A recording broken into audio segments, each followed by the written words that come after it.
Allahun e madhruar e falenderojmë dhe hamdi I takon madhnisë Allahut.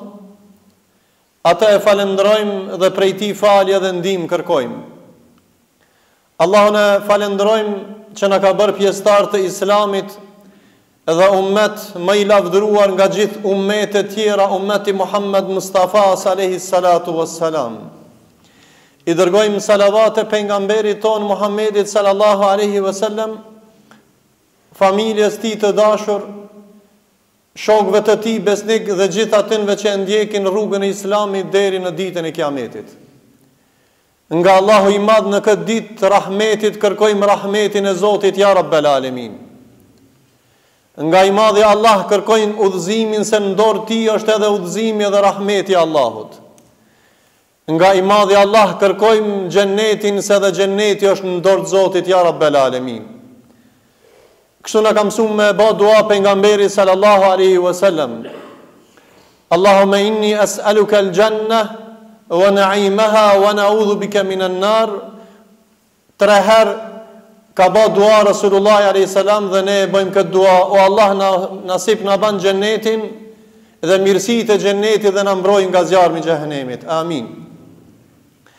Të nderuar xhamat, në këtë moment të ditës Xuma, po përkujtojmë thirrjen e Ademit alayhis salam që Allahu e thirri 4 herë, ja mësoi diturinë e pastaj ja dha Havan dhe e futi në xhennet, e pastaj I tha han nga mirësitë e xhennetit, nga të mirat e xhennetit, përveç nga ajo pemë dhe u përjashtua nga xhenneti se e mashtroi shejtani alayhi lane.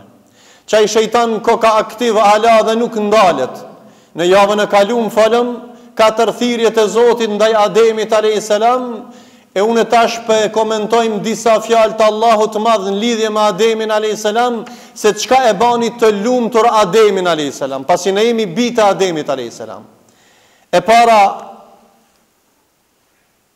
Allahu e nderoi Ademin dhe ja mundsoi me pranu gabimin që ka bën. Ka shumë gjunaçar bëjnë gabim, por nuk kërkojnë falje te Zoti.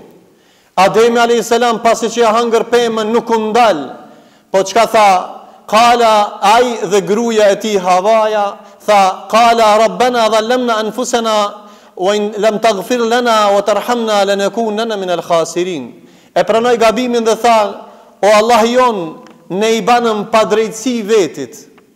E nëse ti nuk na fal, e nëse ti nuk na mëshiron, do të jemi nga njerëzit e humbur. Edhe mësimi del që ne si musliman që jetojmë bita Ademit alayhis salam, që kemi gjuna e gjithë, padyshim se çdo biri Ademit është gjunaqar, më I miri prej tyre që kërkon tobe dhe istighfar. Atëherë garimi dhe nxitimi me kërku falje e ban njeriu të lumtur dhe të dashur të Allahut. Dhe Allahu e dashti Ademin, fataba alej, dhe ja fali Allahu gjunahet kujna Ademit alayhis salam. Allahu na fal edhe neve nëse ne kërkojmë falje. Prandaj u bë I lumtur Ademi alayhis salam se kërkoi e pranoi gabimin që e ka bën. E dyta, përveç që e ka bën gabimin, nuk u mburr me gjunahin që e ka bën. Po çka? Ka ndjek keqardhje, se Allahu nuk ta bën tobën kabull nëse ty nuk dhem zemra për gjunahin që e ke bën, për zullumin që e ke bën, për vjedhjen që e ke bën, pa drejtësinë dikujt që e ke bën dhe gjuna e tjera që e ke bën. Prandaj për të kaluamën, përveç që ban tobe dhe ngutesh që të vjen keq, pendohesh për gjunahin, atëherë të vjen keq për gjunahin që e ke bën. E treta, me çortu vetveten për gabimin që e ka bën. E treta element ka që u bë I lumtur Ademi alayhis salam, e pranoi gabimin, ndjej keqardhje, e çortoi vetveten dhe u ngut, nuk la hapësirë se nuk ka që dikush të garanton se mas 10 vjetëve ka me bë tobe. Po çka? U ngut dhe në shpejtësi bani tobe te Allahu subhanahu wa taala. Dhe e fundit shumë e rëndësi. Ademi alayhis salam nuk e humbi shpresën asnjëherë me Allahun e Madh, dhe kjo e mbajti Ademin dhe duhet na mban neve. Sot ne kemi gjunahe, bëjmë padrejtësi, jetojmë kohë të fitness, jetojmë kohë që atëherë ka mashtruar shejtani, sot kemi shumë shejtan, prej shejtanit ins dhe xhin. Atëherë duhet me pas kujdes më rujt nga këto kurtha. Kurthat vetëm shtohen çdo ditë, o vëllezër. Prandaj mos shumë ti besimtari nëse don ta shton imanin, ta ruan vetveten, duhet mi pranu gabimet dhe mi dit gabimin si gabim dhe mu largu pi atij gabimit. Me ndje keqardhje për gabimin që e ban, me qërtu vetveten, me nxitu, me shpejtu me vetveten, me bë tobe dhe istighfar dhe mos me hum shpresën te Allahu. Thot Allahu në Kur'an: "Fatalaqa Adamu min rabbih kalimatin fataba alayhi innahu huwa at-tawwabur rahim." Pasi që Ademi kërkoi tobe te Allahu i Madh, Allahu thot fataba alayhi, Allah ja fali, innahu huwa at-tawwabur rahim, se Allah është tawwab, shlysi gjinaheve dhe Allah është i mëshirshëm. Ndërsa të kundërtën çaj çka e mashtroi Ademin alayhis salam me pat emrin Iblisi, ishte shejtani alayhi lane. Çaj shejtan është aktiv, nuk është pasiv. Çaj shejtan vazhdon kurthat e Beni Adam, të bijve të Ademit, ala i vazhdon kurthat mja u ba. Atëherë si përfundoi Iblisi, që shu mjeru dhe u mallku nga i madhi Allah, se ai nuk e pranoi gabimin që e bani. Allahu e krijoi Ademin dhe urdhnoi dhe e kryti urdhin, e urdhnoi, e ka kriju dhe Iblisin, e i tha: "Bani sejdë Ademit."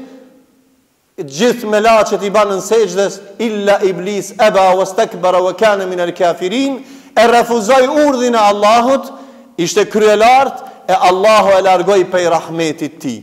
Prandaj Allahu Ademin e fali, shejtani nuk e fali. Pse?